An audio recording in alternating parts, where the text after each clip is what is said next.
I'm Al Louden. I'm the chair of COM. I'm here at Wake Forest. Been here at Wake Forest longer than you would imagine. If I had a real life, what would I be doing? For all undergraduate, I told everybody I was going to go to law school because that kept them at bay safely, and they go, oh, okay, and they back off. And fortunately, someone said the last quarter said, have you considered graduate school, which I had not even thought about, and I remember viscerally feeling relieved. I probably would have been a lawyer. I'd probably been handling somebody's divorce case. I'd probably been unhappy. I'm so glad it turned out like it did. Is there anything that you wish you could have done in your life so far that you haven't been able to do? That's a silly game people play because you always make choices, and my gut is that each time you make a choice, you make the best choice you have at that moment. So second guessing can get you nowhere. Of course, if I were to be your age and have that energy and know what I do now, I'd be dangerous.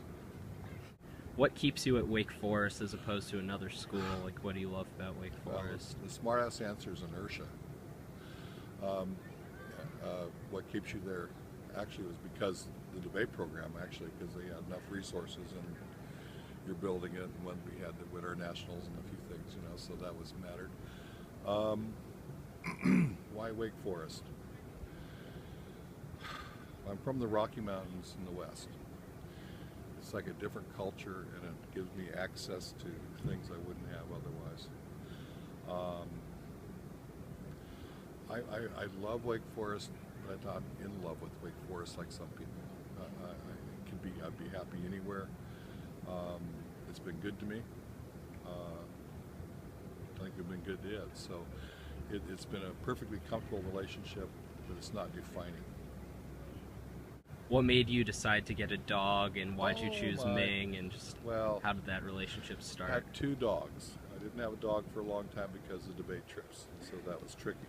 So we got married in a long time ago, and 20-some years ago, and the first dog was Montana. Golden Retriever, was a wedding present. So, yeah, sure, sounds good. Dog came to campus for 10 years and passed away, and loved the dog. So then I didn't have a dog for about a year. And I'm teaching my first class the first day, and I'm leaving I had about 120 people in interpersonal, which of course isn't very interpersonal. I'm leaving the class after the first day's lecture, and one kid in the back at the top of Annenberg is standing there and waiting to talk to me. I don't know who he is.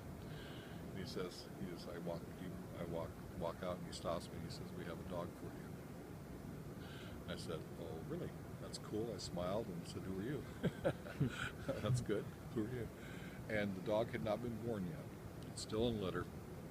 He gets born after the class is done and gets delivered in the middle of the summer, and that's when Ming comes to campus. Her name is actually Wyoming, and so she's my student dog. She was my student dog. That's the story.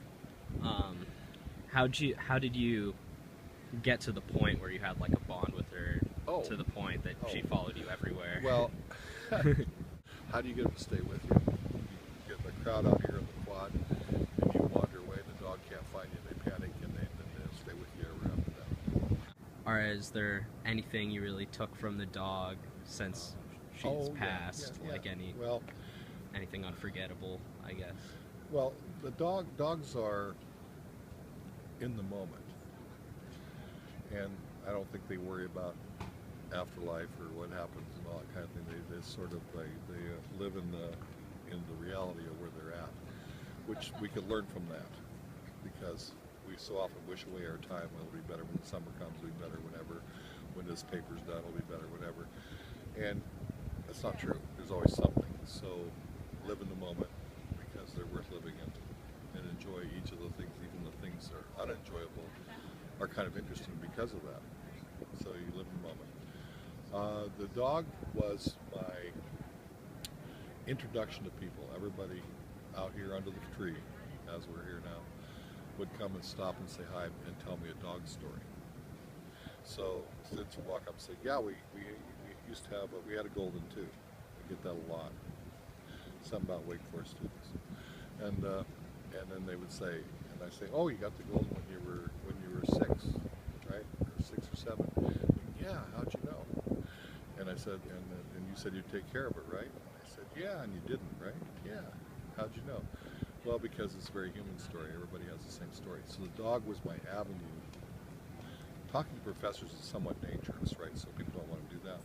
But if you have a dog, they'll talk to you. So she was my introduction to my